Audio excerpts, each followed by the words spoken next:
Y vamos a escuchar palabra de Dios. Hay una palabra maravillosa de Dios, así como toda palabra que sale de la boca de Dios. Dice la Biblia que cuando Dios habla, los montes eran sacudidos y temblaban. Dice la Biblia que el monte Sinaí ardía. La gente a lo lejos contemplaba aquel espectáculo y dice que algunos comenzaban a correr desesperadamente porque decían: Dios nos va a matar a todos. Dice la Biblia en el libro de Juan, en el capítulo 6, solo el verso 49, vamos a leer esta palabra en el nombre del Padre y del Hijo y del Espíritu Santo. Dice Dios: vuestros padres comieron el maná en el desierto y murieron. Esto es palabra viva y poderosa de parte de Dios. Y a la palabra de Dios la vamos a recibir con un aplauso glorioso, glorioso y más glorioso que suba hasta los cielos de los cielos. Tu alabanza y tu adoración. Aleluya.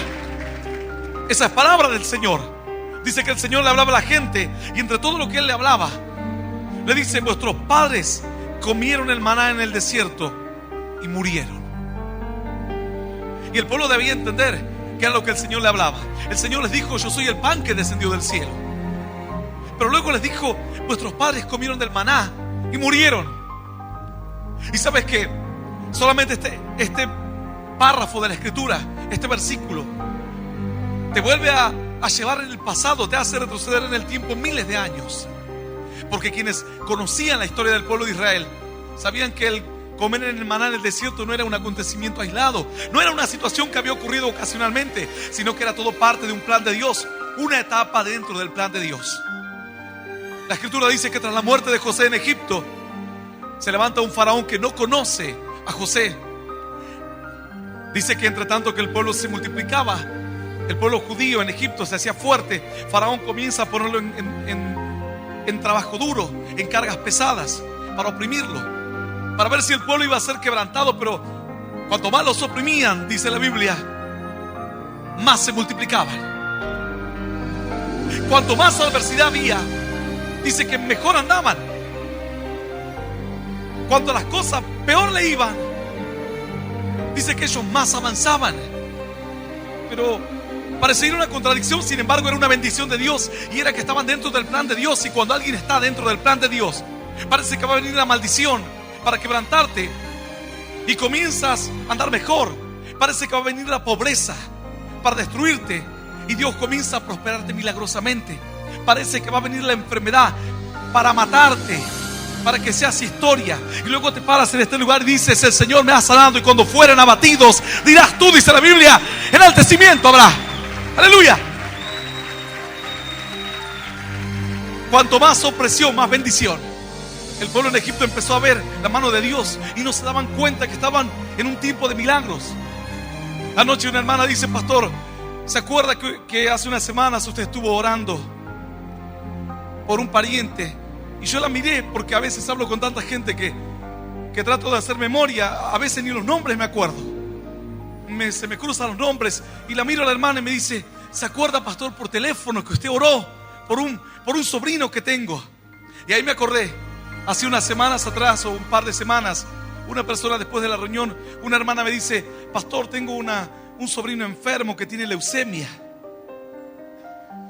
y está enfermo. Digo: bueno, pero ya oramos por él. Sí, me dice. Y ya estuvimos orando. ¿Lo pusiste en la petición, en la presencia de Dios? Sí, me dijo. Bueno, digo yo, Dios va a hacer el milagro, Dios tiene que hacer el milagro. Vamos a esperar la bendición de Dios. Y dice: pastor, pero yo quiero que usted ore. Y yo le digo: pero ya oramos. Y me dice: no, pastor. Y empieza, agarra su teléfono y empieza a marcar. Y dice: hola, sí, acá estoy con el pastor. Tome, pastor, dice. Y me da el teléfono. Órele. Y yo de repente agarro el teléfono y del otro lado estaba el pariente. Dice: ese es el papá, me decía. Yo digo: bueno, ni siquiera sabía quién era, ni siquiera sabía cómo se llamaba el papá, pero sabía que estaba en necesidad y sabía que cuando una situación parece, uno lo puede contar diciendo: oh, hay un niño que tiene leucemia, y parecería como uno está yendo al supermercado a comprar un kilo de pan, pero es una situación crítica, es una situación límite. Para aquel que lo cuenta, parecería como que uno está ajeno a todo el dolor, pero para aquel que lo sufre, es algo terrible. No tiene sentido la vida. Cuando un hijo está enfermo, cuando el esposo está enfermo, cuando la esposa está enferma, Cuando uno pierde un ser querido, los bienes que posee ya no tienen sentido. La vida pierde sentido. El despertarse cada mañana no tiene incentivo. La vida pierde su razón de ser. Entonces yo, consciente del dolor que estaba atravesando este varón, trato de hablarle, de preguntarle cómo estaba. Y bueno, él me dice que estaban haciéndole algunos tratamientos. Y como esta su pariente me decía que me pidió que ore, entonces digo, bueno, vamos a orar para aumentarle la fe. Yo sé que con una oración basta, pero hay veces que la fe del otro tiene que crecer, no la mía, la del otro. Si yo hago 20 oraciones sobre una persona que está enferma, no va a cambiar nada, pero la fe de esa persona va a cambiar. Si Dios va a desatar el milagro, lo va a desatar con una oración o con 20 oraciones. Así que me pongo a orar. Y el otro estaba, no sé, creo que en Córdoba. Son como 3.000 kilómetros de distancia. Y decía, bueno, sí, pastor, vamos a orar. Y comencé a orar. Entonces la hermana me hizo acordar anoche o antenoche acerca de esta situación. Me dice, ¿y pastor qué cree? Dios hizo el milagro. Dios hizo el milagro. Y Dios hizo el milagro. En medio de la enfermedad, en medio de la opresión, en medio de la dificultad que era para quebranto, Dios se glorificó. Aleluya. Así el pueblo era oprimido en Egipto. Y cuanto más opresión había, el pueblo dice que más se levantaba en esperanza. Entonces Faraón dijo, no, vamos a buscar otro asunto, otra técnica. Mandó a matar a todos los niños. Y ahí nace la historia de Moisés. Termina una historia de un gran hombre de Dios como José. Pasa un tiempo de quebranto, en la cual, si bien no había ningún hombre de Dios, Dios cuidaba de su pueblo. Aparece Moisés en la historia, aquel que tiran en una canasta en el río por miedo a que los soldados de Faraón le quitasen la vida. Y así la historia continúa. Moisés llega a manos de la hija de Faraón, que lo cría como si fuese su hijo. Moisés es educado y crecido en toda la cultura egipcia. Y llegado el tiempo se da cuenta que él no era un egipcio, que él era un hijo de Dios. Tal vez le está pasando a algún joven que creció como un mundano, como yo crecía como un mundano, hasta que luego me di cuenta que era un hijo de Dios, que no era parte del mundo, que no era parte de la vida que otros vivían. Una vez en la universidad se acerca una joven y me dice, vos sos un poco raro, me dice. Yo la miro, digo, ¿qué tendré de raro? Yo digo, ¿será raro bueno o será raro malo? Pero como no tenía intenciones de saber si era ese raro que se refería como algo bueno o como algo malo, yo sabía que yo estaba en mi camino y que mi camino parecía una locura para otros, una incoherencia para otros. Entonces simplemente no le presté atención. Pero en un momento tu vida va a tomar otro rumbo cuando te des cuenta que no sos parte de este mundo. Moisés, cuando creció, se dio cuenta que no era parte de Egipto, que era parte del pueblo de Dios. Y muchos de los que están escuchando este mensaje a través de la radio, a través de diferentes medios digitales, hoy se están dando cuenta que no son parte de Egipto. Egipto es el sinónimo de la vida sin Dios. Es el sinónimo de la vida lejos del Señor, con tus conocimientos, con tu razonamiento, con tu tecnología, con tu modernismo, pero dándole la espalda a Dios. Moisés dice que entonces le nació a él un deseo por saber quién era ese pueblo y quién era ese Dios. Entre tanto que Moisés quería encontrarse con ese Dios, su desesperación por llegar a Dios le provocó errores y tropiezos, al punto tal que tuvo que huir de Egipto a tierra de Madián. Durante 40 años vivió ahí, lejos de la voluntad de Dios. Después de 40 años, Dios vuelve a hablarle a Moisés. Parecería la vida de un creyente que quiso hacer las cosas bien y le salió mal. Y luego pensó que iba a morir incrédulo y Dios le vuelve a hablar otra vez. Y Dios quiere usarlo otra vez. La Escritura dice entonces que el Señor le habló a la gente de aquellos días diciéndoles, vuestros padres comieron del maná. Y la gente decía, qué lindo el maná. El Señor le dijo, y murieron. Y murieron. Aquel Moisés vuelve a Egipto. Y aquel Moisés liberta al pueblo de Egipto. Y desde ahí comienza una historia tremenda. Una historia de prodigios, de señales y de milagros como nunca antes la faz de la tierra lo vio. Empezaron las plagas en Egipto. La plaga de las tinieblas, la plaga de los piojos, la plaga de la sangre. Plaga tras plaga. La muerte de los primogénitos. señal tras señal. Finalmente Faraón dice que se vayan todos los egipcios, los judíos. Los egipcios comienzan a pagarle a los judíos para que se vayan. Toman todos los zarcillos de oro que tenían, anillos, todos los elementos de oro, y le dan para que se vayan. Era una forma de decir: váyanse y no nos maldigan más. El pueblo entonces se va. Algunos seguramente habrán decidido quedarse. No, la escritura no cuenta quiénes se quedaron, pero la Biblia dice que marcharon miles de hombres y mujeres y niños rumbo al desierto. Entre tanto que se iban, Faraón dijo: no puede ser que se vayan así tan contentos, después de la maldición que nos han provocado aquí. Manda a su ejército a seguirlos. Ya les llevaban varios kilómetros de delantera a los hijos de Dios que iban de a pie, y él manda a su ejército, sus carros. Cuando Moisés se entera de que los egipcios lo seguían, ya estaba prácticamente al frente, tenía ahí nomás a poca distancia el Mar Rojo. Y Moisés comienza a clamar a Dios. Se tira de rodillas, dice: Señor, vienen los egipcios detrás nuestro. El pueblo comienza a gritar diciendo: Moisés, ¿qué haremos ahora? ¿Y ahora dónde está el camino? No había más camino. No había más camino porque el gran obstáculo estaba en el medio, era el Mar Rojo. Entonces Dios le dijo: ¿por qué te detienes a clamar? ¿Por qué te detienes? Ya te he hablado, anda, marcha. Si Dios te da una palabra, tienes que andar. No importa cómo, solo tienes que andar y andar y andar. No importa cómo. Solo piensas que en estos 18 años que prácticamente soy pastor, no he tenido problemas, pruebas, no he tenido dificultades, no enfrenté grandes desafíos. Pero aún con cualquier desafío, lo peor que puedes hacer es quedarte estático. Tienes que andar, tienes que marchar, tienes que avanzar, porque a medida que vas avanzando, tus pasos son pasos de confirmación de la fe. Dice que unos leprosos se acercaron al Señor, le dijeron: Señor, sánanos. El Señor les dijo: vayan y muéstrense al sacerdote. Antes de llegar al templo, dice que su piel comenzó a ser sanada. Mientras andaban, Dios comenzó a hacer el milagro. El Señor les dio la palabra, pero Él no te habla para que te quedes esperando de brazos cruzados. Él te habla para que andes. Y entre que andas, tu caminar demuestra fe. Tu caminar es una actitud de guerra. Tu caminar es una actitud que desafía al mismo diablo. Tu alabanza en medio de la derrota, en medio de las lágrimas, desafía al mismo infierno. Y eso es la fe, la certeza de lo que se espera y la convicción de lo que no se ve. Nadie lo ve, pero la certeza la tienes en tu corazón y en tu mente. Y eso te empuja a andar, y nada te detiene. Y sigues andando, y sigues avanzando, y nadie te puede parar. Y la Biblia dice: y nadie te podrá hacer frente en todos los días de tu vida. Así como estuve con Moisés, te dice el Señor, así estaré contigo. Aleluya. Dios le dice: ya no clames más.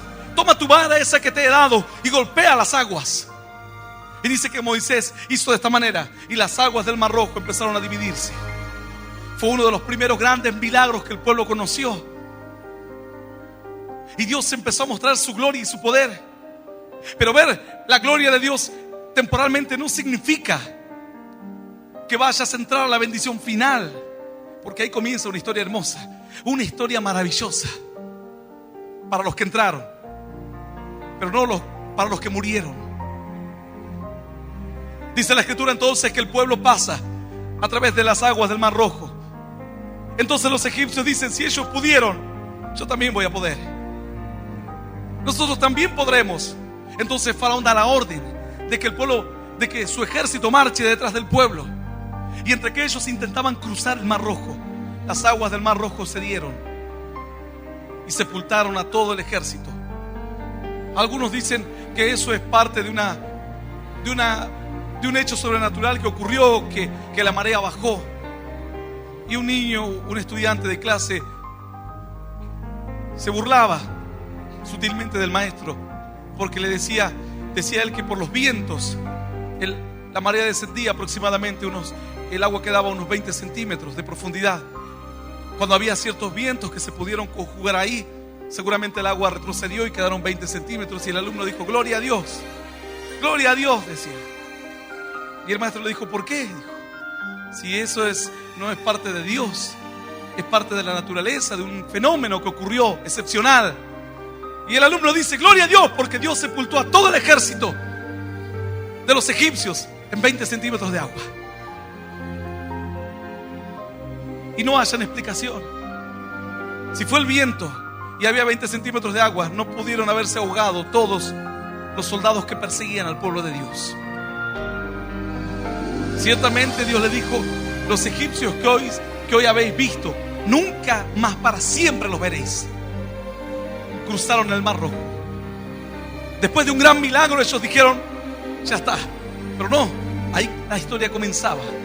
A veces hemos visto grandes milagros en nuestras vidas y decimos: Señor, con este gran milagro que he visto en mi vida, ya estoy totalmente preparado para comenzar mi carrera y mi caminar en ti, en tus caminos. Pero hay veces que ese es el primer paso y luego vendrán grandes desafíos que probarán tu fe. Grandes desafíos que harán que tu vida atraviese un desierto ardiente, pero no un caminar en vano. Será un caminar hacia la tierra prometida. Y Dios le dijo: los voy a llevar a una tierra que fluye la leche y la miel. A una tierra que ustedes nunca se imaginaron. La tierra que yo les prometí a sus padres. La tierra que le prometí a Abraham. La tierra que le prometí a Isaac. La tierra que le prometí a su padre Jacob.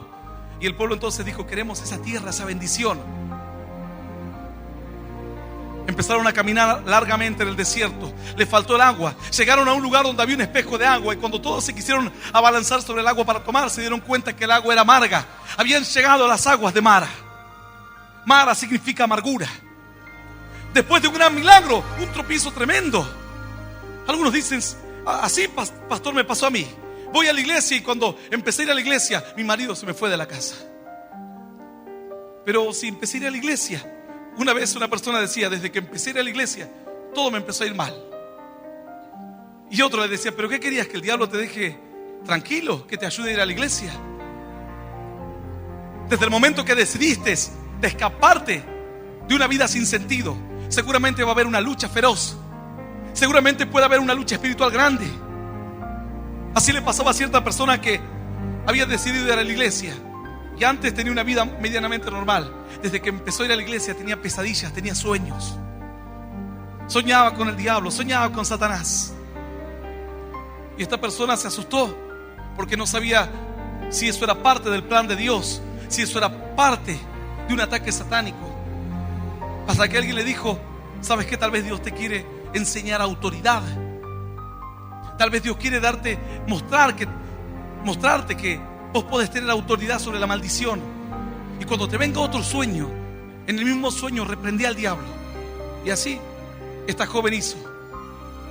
Entre que tenía sus sueños y sus tormentos de pesadillas, de a poco empezó a reprender al diablo. Sentía como que estaba atada y le decía: en el nombre de Jesús. Y después se despertaba sudando, agitada. Así un día, otro día, hasta que finalmente un día apareció y le contó a otro creyente diciéndole: ¿sabes qué? Esta vez tuve también las mismas pesadillas de siempre, pero esta vez me levanté en paz porque lo reprendí al diablo y el diablo en el sueño se fue y pude dormir tranquila. ¡Aleluya! La Biblia dice: yo me acosté, dormí y me levanté y el Señor me sustentaba. El pueblo había atravesado el Mar Rojo, pero ahora entraba en una etapa distinta. Llegan a Mara y el pueblo comienza a enojarse. Comienzan muchos a maldecir. Era la primera prueba, era la primera lucha. Claro que habrá lucha. ¿Quieres conocer victorias en lucha? Entonces no serán grandes victorias. Para que haya victoria tiene que haber un desafío, una lucha. Para que haya sanidades tiene que haber enfermos. No puede haber victoria si no hay lucha. No puede haber sanidades si no hay ningún enfermo. No puede haber liberaciones si no hay ningún cautivo. Dice entonces que Moisés vio que el pueblo estaba afligido y que no encontraba salida. Y Dios le dijo: toma aquel árbol que está por aquel lugar y tíralo sobre las aguas. Y las aguas serán endulzadas.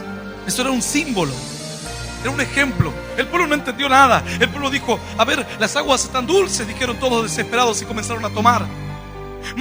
Muchos años más adelante, cierto hombre sería castigado duramente, forzado a llevar el mismo madero donde él iba a morir crucificado. Y aún cansado y abatido, trastabilla en un momento y se cae la cruz, la cual él llevaba. Las mujeres lloraban. El Señor le dijo: mujeres de Israel, no lloréis por mí, sino llorad por vosotras y por vuestros hijos.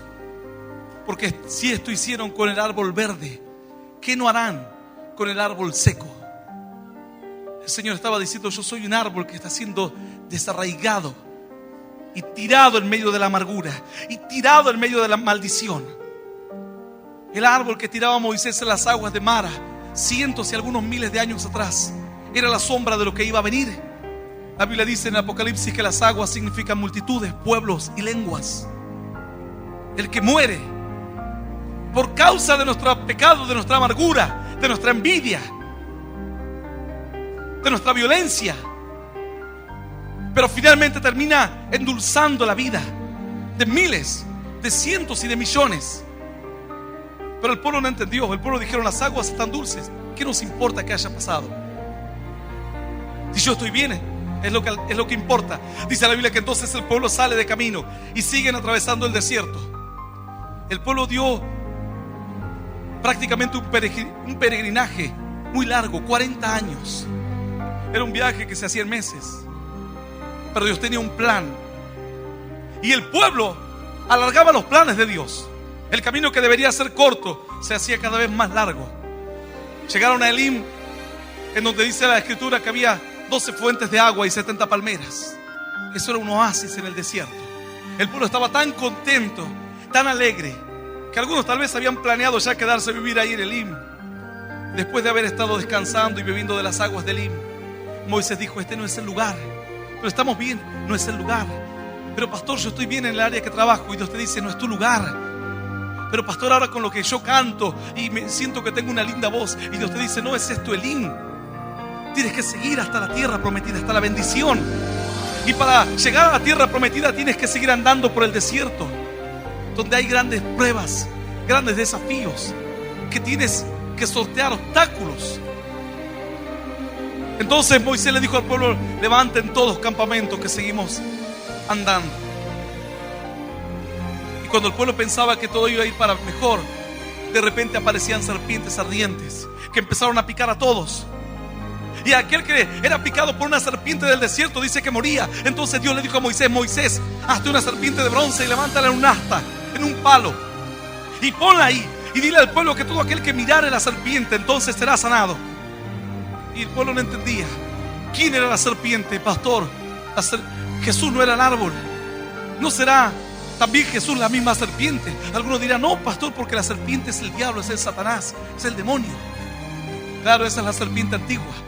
Pero la serpiente que fue levantada en el desierto, el Señor dijo: así como Moisés levantó la serpiente en el desierto, así es necesario que el Hijo del Hombre sea levantado en medio de vosotros, para que todo aquel que en él crea no se pierda, mas tenga la vida eterna.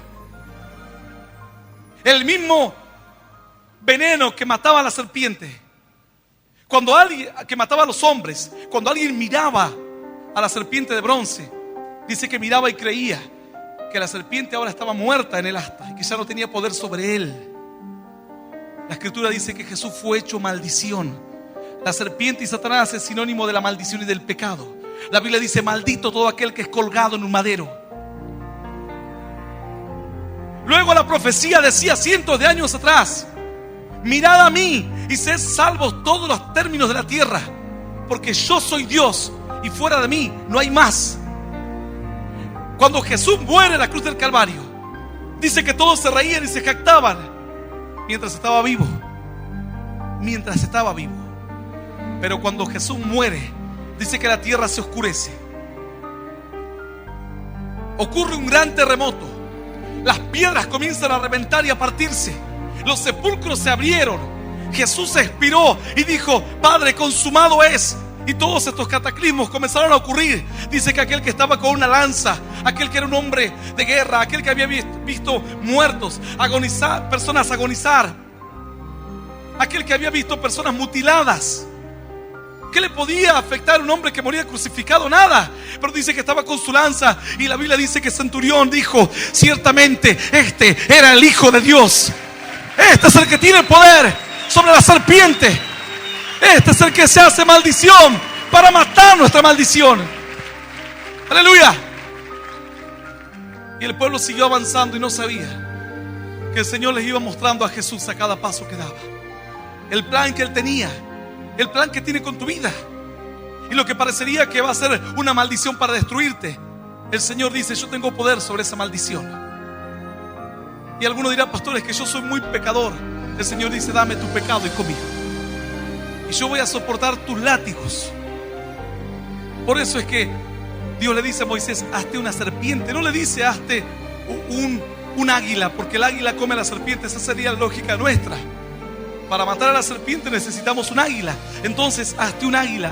Y el que mire el águila dirá: hay un águila que tiene poder sobre la serpiente. No, la Biblia dice que Jesús tomaría el lugar de la serpiente, el lugar de la maldición, el lugar del pecado. Y se hizo pecado a causa nuestra, para que cuando miremos que Él está, digamos: el veneno que estaba en nuestras venas ya no está más, ahora está ahí, muerto. El pecado que estaba en nuestro corazón ya no está más, ahora está ahí en la cruz. Ya dejamos nuestra maldición en la cruz. El pueblo siguió avanzando, y dice la Escritura que llegaron hasta un lugar en donde el pueblo se desesperó y decía: no tenemos que comer. Empezaron a decirle a Moisés: Moisés, ¿por qué no nos quedamos en Egipto? ¿Cuánta comida teníamos? Las ollas eran inmensas y comíamos toda clase de alimentos. Entonces Moisés oró a Dios, y dice que desde que Moisés oró a Dios comenzó a llover maná del cielo, pan del cielo. El pueblo al otro día se levantó y había, dice la Escritura, que como una especie de escarcha en todo el campo. Y el pueblo, como una resina, cuenta la Biblia que era. Y el pueblo comenzó a juntarlo, lo hervían, hacían tortas. Y dice que el pueblo estaba contento de un milagro. Cuando alguien vio caer un alimento del cielo, Dios mismo empezó a proveer para el pueblo. Dios mismo empezó a darle alimento. Y Dios le dijo: para que vean que no solo de pan vive el hombre, sino de todo lo que Dios habla. Y el pueblo se regocijó. Pero pasado un tiempo, dice que el pueblo se cansó del maná. Y sabes que si Dios habla de esto es porque hay personas que simbólicamente están cansados del maná. El maná significa un alimento espiritual. El venir a la iglesia es tu maná. El pararte y levantar tus manos al cielo es tu maná. El pasar al frente para que alguien ore por ti es tu maná. Y cuando te cansas de eso es porque estás buscando algo distinto. ¿Y qué es lo que estás buscando? Bueno, yo no sé, pero yo te voy a decir qué es lo que el pueblo buscaba. Se cansaron del maná, y dice la Biblia que el pueblo buscaba carne. Carne. Así como esa hermanita que se llevó a un joven y le dice: acompáñame hasta mi casa. El joven le dijo: bueno, nos vemos. No, dice. Lo miró a los ojos fijos y le dijo: estoy en la carne, le dijo.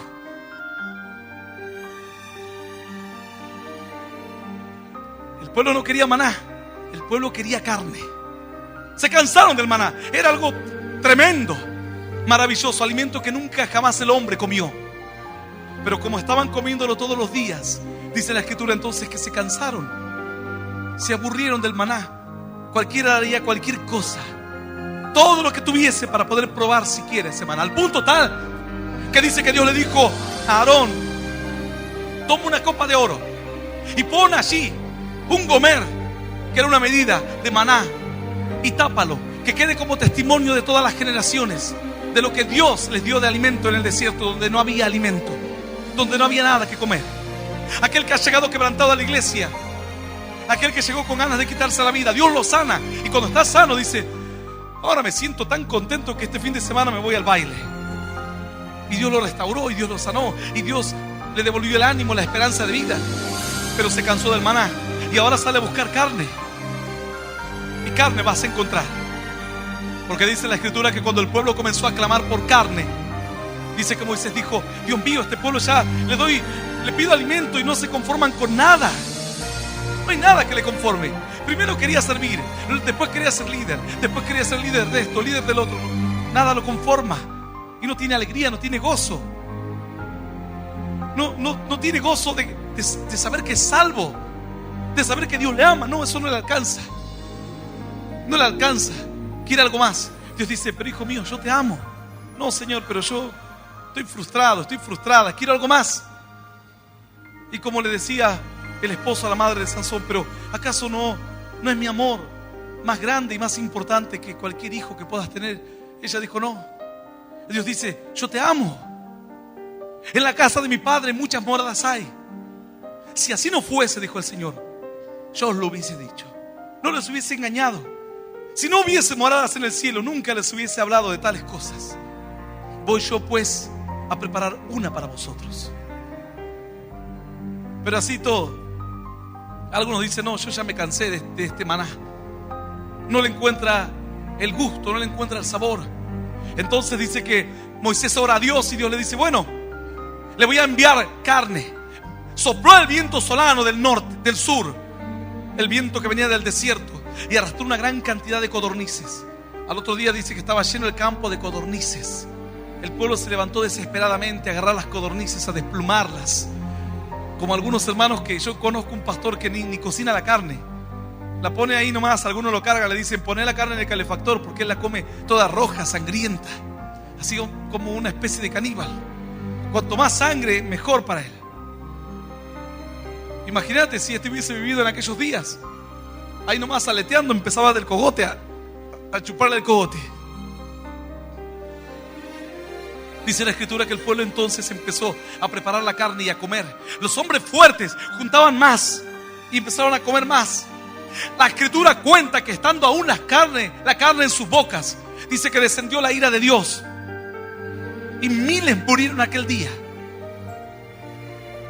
porque prefirieron la carne en lugar del maná, porque se largaron a la glotonería y desecharon el alimento de Dios. Al otro día seguían las codornices muertas, y ahora el pueblo, miles de ellos muertos. Y algunos se dieron cuenta que el comer carne y el ir detrás de la carne tiene sus consecuencias, tarde o temprano. No proveáis, dice la Escritura, para los deseos de la carne, porque te terminarán matando. Comienzas a drogarte un poco y luego no podrás escapar más. Comienzas con un pequeño adulterio, algunos dicen es como una canita al aire, y luego no podrás escapar más. Comienzas con un poco de ira y luego tu ira te dominará. Le das lugar a los nervios y luego terminarás en un psiquiátrico internado. La carne te destruirá. Y el pueblo no entendía. Dios le dice: bueno, los que quedan sigamos adelante. Dice Moisés: tenemos que llegar a la tierra prometida. ¿Cuál es el objetivo de tu vida? Ver una bendición pasajera en la iglesia, un milagro, que tu matrimonio se arregle un poco, que tu hijo se encamine un poco, que Dios te sane de alguna enfermedad, que te dé un poco de alegría en medio de una tristeza. No, tu objetivo es entrar a la tierra prometida, es entrar a la bendición total, no una bendición temporal. Todas estas eran bendiciones temporales. El pueblo luego llega a Horeb, y en Horeb dice que el pueblo se cansa, dice: y ahora ya no tenemos, antes no teníamos pan, después no teníamos carne y ahora no tenemos agua. Y Moisés dice: Señor, yo estoy cansado de este pueblo. Por eso es que Moisés se enoja. Dice: Dios, ¿qué voy a hacer? Dios le dice: ve y háblale a la roca. En Horeb, habla con la roca. Y Moisés dice que va, y qué tanto ni hablar, agarró la vara, ¡pum!, y le pegó a la roca. Dijo: ¿hasta cuándo estaré con ustedes? Y golpeó la roca. Alguno diría: pastor, no me va a decir que la roca era Cristo. ¿Y quién creías que era la roca?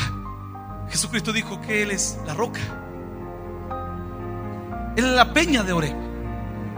Moisés tenía que hablarle, pero hablándole,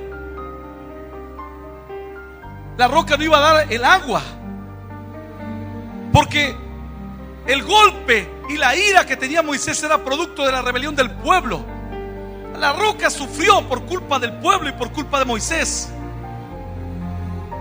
Y cuando fue golpeada, dio vida a los que se estaban muriendo de sed.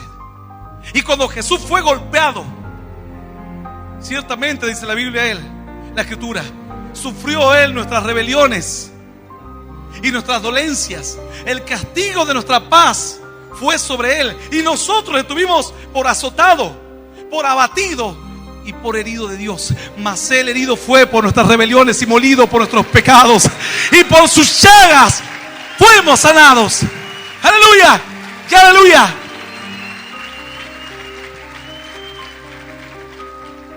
Otra vez el Señor decía: la roca está sufriendo por ustedes, pero así, con ese sufrimiento, les dará vida a todos. el Señor muere. Y luego alguien dice, así que está bien muerto, y agarra su lanza y le clava en el costado. Y dice que le llama la atención de que sale sangre y agua. Pero si ya estaba muerto, se morían deshidratados. El Señor dijo que tenía sed y le dieron a beber una esponja con vinagre, la cual él no quiso beberla. Él tenía sed. ¿Y de dónde salió tanta agua? El agua que salía era el agua para satisfacer la sed de los que hoy se encuentran en maldición, de los que hoy se encuentran en un desierto ardiente. La muerte de Cristo, el golpe que sufre el Señor, las heridas que Él sufre, provoca la vida y causa la vida nuestra, la esperanza. Dice entonces que el pueblo se pone a tomar agua. Ellos decían, no sabemos, esta roca que la golpearon, pero dio agua, eso es lo bueno. Y tomaban agua. ¿Cómo será tu vida? ¿Comerás solamente del maná, de una bendición temporal? ¿Te conformas con eso? Sabes que yo como pastor veo grandes bendiciones de Dios, pero en mi mente yo tengo esta palabra: vuestros padres comieron del maná y murieron. Yo no quiero comer del maná y morir. ¿Sabes cuántos hombres han visto grandes cosas de Dios y han quedado tirados al costado del camino? Comieron del maná, vieron las aguas del Mar Rojo partirse, vieron la amargura transformarse en bendición, vieron las fuentes de Elim, pero no pudieron entrar a la tierra prometida. La Biblia dice que mejor es el fin del negocio que el principio.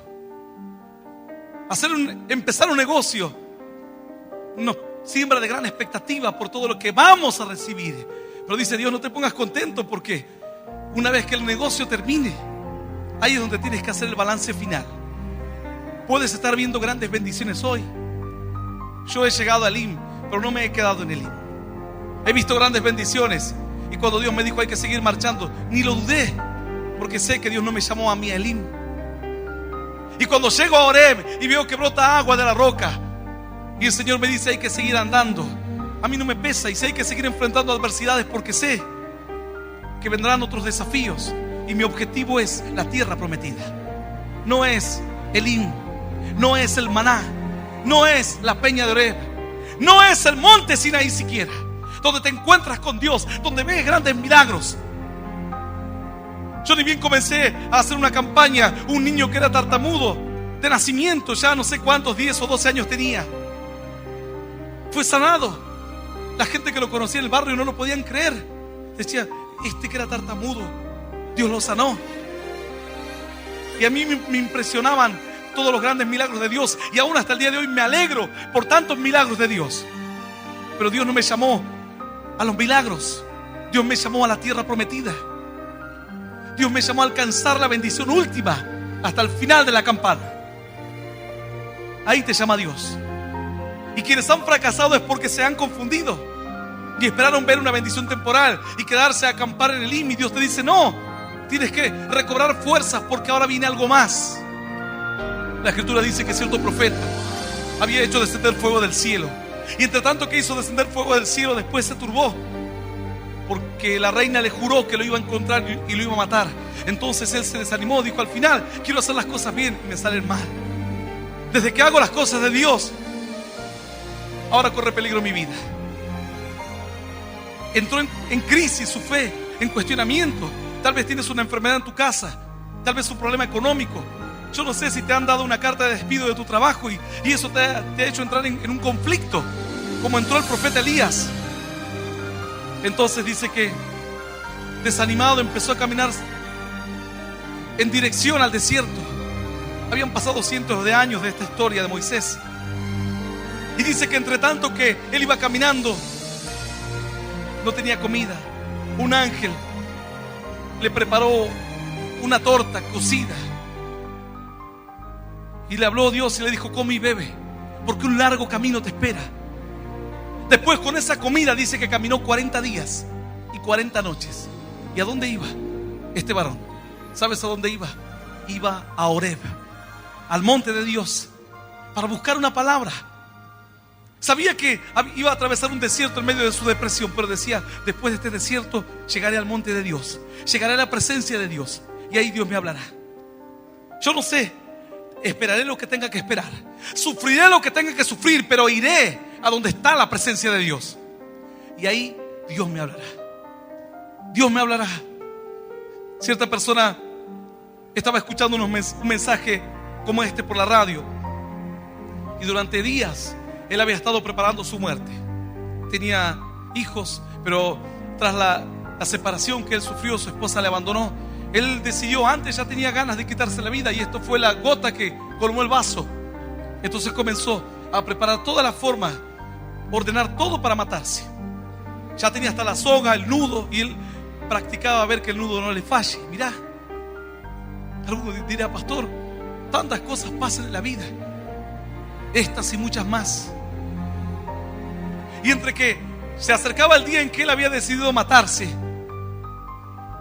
también pasó un caso hace poco tiempo. Cierta mamá le dijo a sus hijas: el día que vos cumplas tantos años, yo me voy a matar.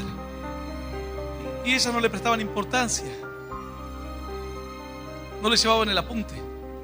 Finalmente, el día que su hija cumplió esa cantidad de años, ella tenía un poco de miedo y le dijo: mamá, pero ahora voy a volver, voy a tal lugar y vuelvo. Le dijo: sí, no hay problema, le dijo la madre. Cuando volvió estaba muerta. Se había quitado la vida. Había una serie de cosas dibujadas en el piso. No hubo esperanza para ella. No hubo quien llegase a tiempo para rescatarle. Pero este varón también estaba preparando su muerte. Y entre tanto que estaba preparando su muerte, escuchó un mensaje como este. Un mensaje que le decía que había una esperanza, aún cuando él se sintiese en el desierto más ardiente, aún cuando él sintiese que no hay esperanza, que él con sus pocas fuerzas podría caminar en dirección al monte de Dios, a la presencia de Dios, y que Dios podría hacer un milagro. Escuchando la radio, puso un mensaje como este y se puso a escuchar. Y ahí tenía su soga, y él contaba: yo jugaba con mi soga, dice. Jugaba a ver si el nudo andaba bien, si ahorcaba bien, porque ya no tenía sentido mi vida. Y cuando empezó a escuchar la palabra de Dios, dejó de pensar en la soga y en la muerte, y comenzó a pensar en si tal vez hay un Dios, si tal vez el que está hablando por la radio está hablando la palabra de Dios. Finalmente terminó la predicación y terminó aceptando a Jesús como único Señor y Salvador de su vida. No solamente Él salvó su vida, salvó a sus hijos de la tristeza y de la derrota. ¡Aleluya! ¡Y aleluya! Jesús le dijo a la multitud: vuestros padres comieron del maná y murieron, como diciendo: vuestros padres vieron señales que ustedes jamás en sus vidas las verán. Pero así todo lo que vieron no les alcanzó para entrar a la tierra prometida. No les alcanzó. Elías fue al monte de Dios en Horeb y se puso ahí entre unas rocas y decía: Dios, sé que tú tienes que estar aquí. Y estaba ahí depresivo, abatido, pero buscando el refugio de Dios. La Escritura dice: bajo la sombra de tus alas, Señor, me ampararé hasta que pasen los quebrantos. La Biblia dice que iba a venir alguien enviado por Dios, que sería como sombra de gran peñasco en día de verano. ¿Sabes lo que es una sombra de gran peñasco en día de verano? Si la sombra de un árbol o de 10 árboles te dan placer en medio del calor ardiente, imagínate un gran peñasco, una gran roca que produce una sombra inmensa. Es como un lugar refrescante en medio del sol ardiente. Todos esperaban aquel que sería como sombra de gran peñasco en día caluroso. Y Elías se metió ahí entre unas rocas y estaba esperando en Dios, y de repente escuchó un terremoto y decía: ¿será que Dios vino? Y salía afuera y no sentía que estaba Dios. Después un viento que quebraba las peñas, que arrasaba con todo, un viento huracanado terrible. Y él salió del medio de su cueva y miró para todas partes, pero no sentía que Dios le tocaba su corazón. Puedes ver grandes milagros, pero hay veces que necesitas entender hacia dónde te lleva Dios. Ya no necesitas ver un paralítico levantarse de una silla de ruedas, y tal vez con eso ya no te alcanza. Después dice que pasó un fuego abrasador que quemaba todo a su paso. Y luego salió Elías diciendo: ¿será que Dios está aquí? Y Dios no estaba en el fuego tampoco. Y entre que él estaba ahí en su depresión, en su soledad, después de haber caminado 40 días y 40 noches hasta este lugar donde antes había andado el pueblo transitando, su peregrinaje en el desierto. Dice que él escuchó, estando en la cueva, un silbo apacible y delicado, suave. Dice que cuando él escuchó esto, sintió la presencia de Dios y salió de su cueva cubriendo su rostro, diciendo: Señor, háblame, porque aquí estoy, Señor. Era la presencia de Dios que había llegado ahí. Después del desierto, después del fuego, después del viento, después del terremoto, aleluya, el Señor dijo: vuestros padres comieron del maná y ellos murieron. Cuando todos dijeron: bueno, ya está, ahora sigamos adelante, entre que seguían adelante, dos hijos de Aarón, Nadab y Abiú, dijeron: pero tanto tenemos que servir a Dios como Moisés dice. La cosa es servir a Dios. Así que trajeron fuego y ofrecieron a Dios, pero dice que era un fuego extraño. Y la ira de Dios se encendió contra ellos y los consumió y los mató. Entonces todos dijeron: entonces no es que alguien viene y sirve a Dios a su manera. Tiene que primero conocer cuál es la voluntad de Dios, entender cuál es su mandamiento para saber cómo honrar y cómo servir a Dios, cómo trabajar para Dios. Todo el pueblo entró en una consternación terrible. No era que Dios iba a matar a cualquiera, era que ellos quisieron servir a Dios cuando no estaban preparados ni llamados para esa tarea. Terminaban de digerir la amargura. Aarón, que era aquel que se encargaba del sacerdocio, terminó de digerir el sufrimiento. Sacaron sus cuerpos fuera del campamento. Aarón no pudo siquiera ir a velarlos, porque dice que Dios le dijo: tú tienes el aceite de la unción, no te puedes ir a llorar por un muerto, porque mañana viene el pueblo y quieren ver a alguien con esperanza y con fe. Y Aarón tuvo que entender que esa era parte del sacerdocio. Siguieron andando, y entre que siguieron andando, se juntaron como 400 hombres en la rebelión de Coré, de Datán y de Abiram. Dice la escritura que ellos dijeron: ¿acaso Dios habla solamente por Moisés? ¿Qué? Dios no es Dios de toda carne. ¿Acaso cualquiera no puede venir y leer la Biblia, o leer las escrituras, o leer los mandamientos, interpretarlos y enseñarlos a otros? Y todos decían: tiene razón, si Dios es Dios y está en todas partes, ¿por qué tenemos que obedecer solamente a Moisés? ¿Por qué tenemos que obedecer solamente a Aarón? Entonces Moisés dijo: bueno, traigan sus inciensos, sus ofrendas, y pónganlos en el tabernáculo. Yo no se los voy a impedir, pero Dios será el que apruebe o desapruebe al que Él quiera. Entre que ellos trajeron, todos estos hombres, cientos de hombres, cada uno su incensario, con un aroma que despedía, y todos lo pusieron en el tabernáculo, diciendo: Dios, acá estamos nosotros también. Dice que la ira de Dios se encendió contra ellos, y Dios le dijo a Moisés: quítate del medio, que los voy a matar a todos. El Señor le dijo, Moisés le dijo al Señor: pero no matarás a inocentes junto con los culpables. Aquí hay mucha gente inocente, le dijo Moisés. Entonces Dios le dijo: diles que cada uno que está cerca de la tienda de Coré, de Datán y de Abiram, se alejen de ellos. Entonces sale Moisés y dice que Datán estaba en su tienda y sentado con sus mujeres, como que nada pasaba. Moisés le habló de lejos y le dijo: mirá, Coré, mirá, Datán, si hay un Dios en los cielos que me ha elegido y que me ha hablado, tú no morirás como muere todo mortal. Tú morirás de una forma que no muere nadie, y la tierra te tragará y descenderás vivo al Seol, tú, tus pertenencias y tus hijos.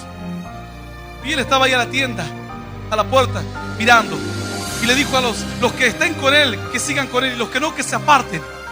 Terminó de decir esto y dice que ocurrió como un temblor y un terremoto, y la tierra se abrió y comenzaron a descender vivos al Seol: Coré, Datán y Abiram. Alguno dirá: pastor, ¿terminó la historia en el desierto alguna vez? Y no terminó. ¿Sabes qué pasó luego? Vino Aarón y le dijo a Moisés: ¿sabes qué, Moisés? La gente anda diciendo que por culpa nuestra va a morir todo el pueblo aquí en el desierto. Los que habían quedado vivos dijeron que la culpa de que murió Coré, Datán y Abiram era por la culpa de Moisés. Entonces dice la Biblia que Dios empezó a provocar una gran mortandad en el pueblo. Murieron 14,700 personas. Y el pueblo comenzó desesperadamente a decir: ¿qué está pasando? Moisés en un momento dijo: es el pecado de ustedes, no se levantan contra mí. se levantan contra los planes de Dios. Dice que entonces el Señor hizo cesar la mortandad.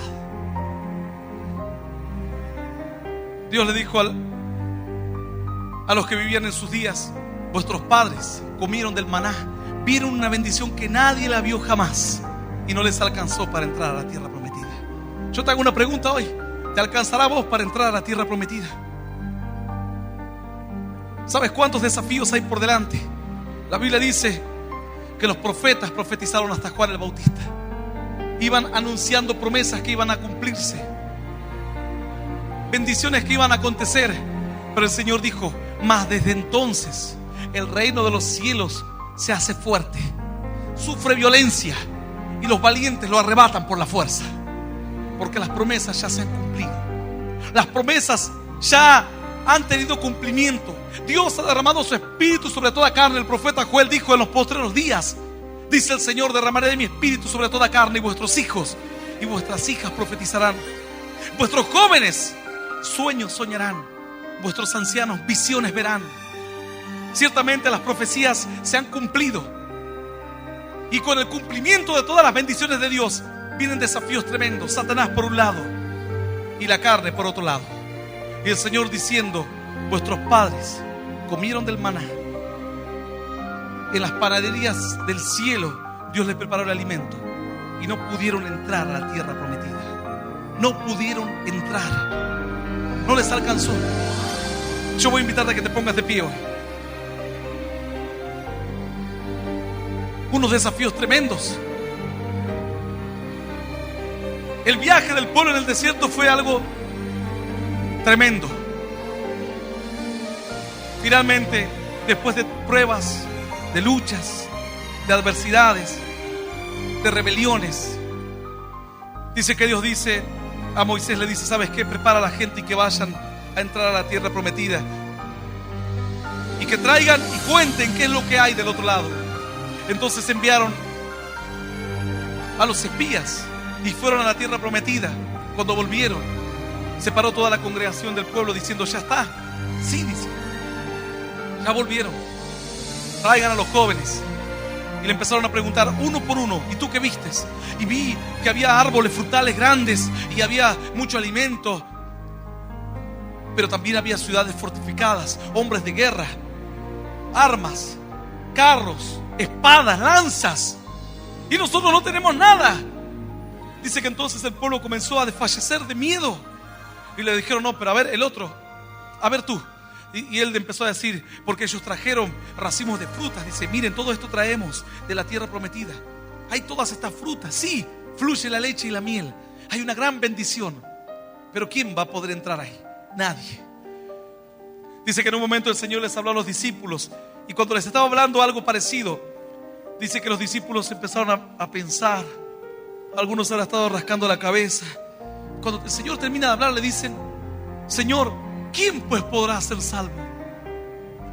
Como diciendo: pero nadie va a entrar a esta bendición.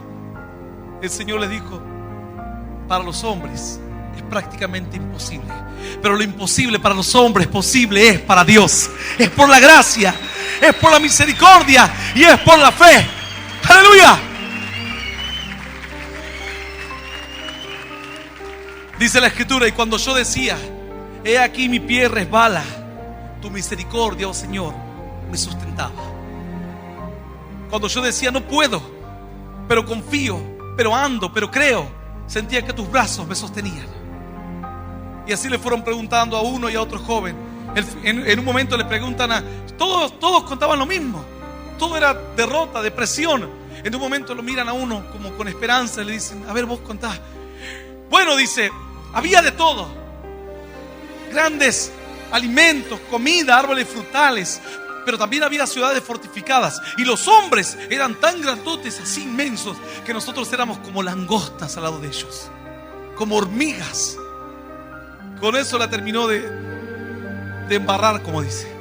Dice que el pueblo empezó a murmurar contra Moisés diciendo: tantos años dar vuelta aquí para no llegar a ningún lado. Y finalmente le preguntaron a Josué y a Caleb, y le dijeron: a ver, estos que quedan aquí. Y ellos dijeron: sí, es cierto todo lo que dijeron los anteriores.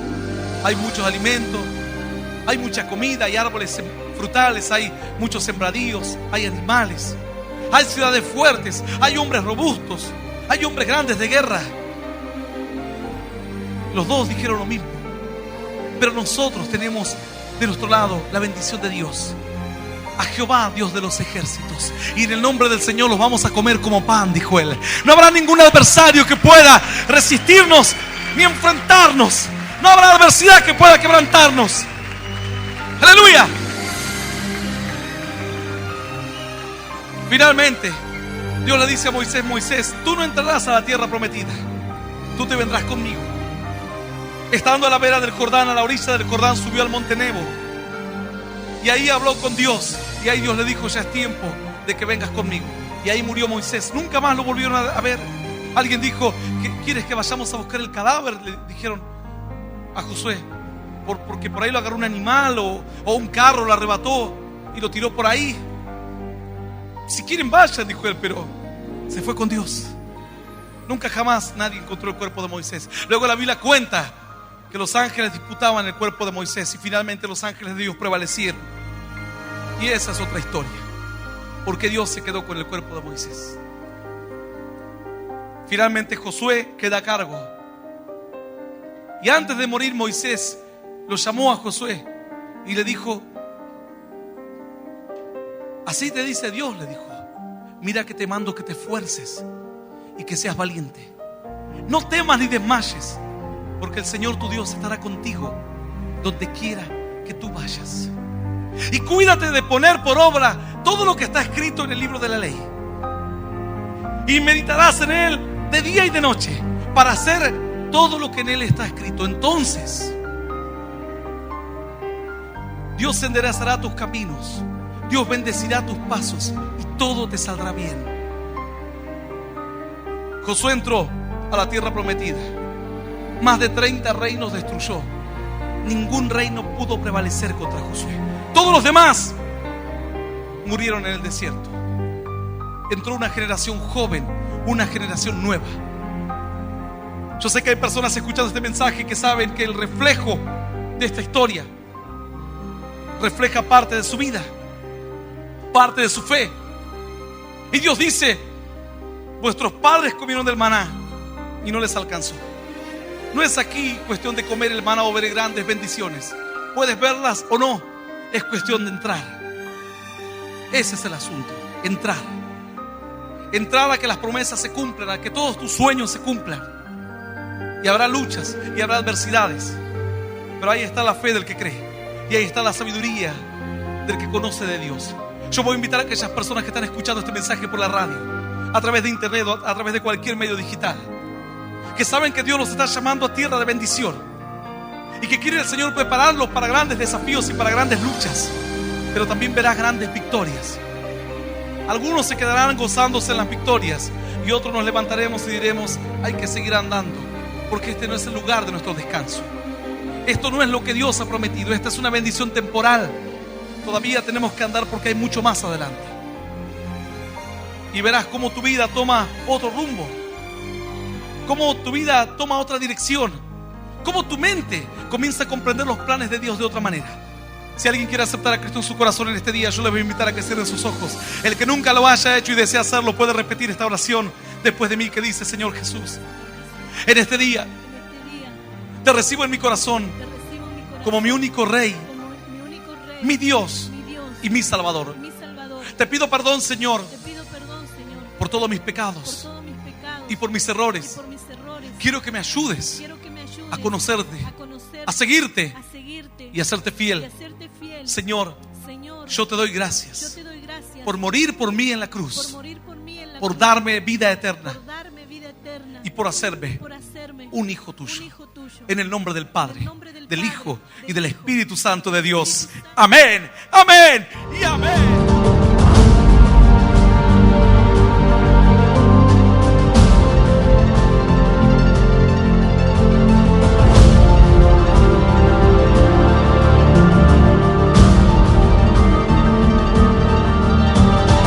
Esto fue Mensaje de Poder y Esperanza con Hernán Alberto Cortés. Para más información, visítanos en hernanalbertocortés.com.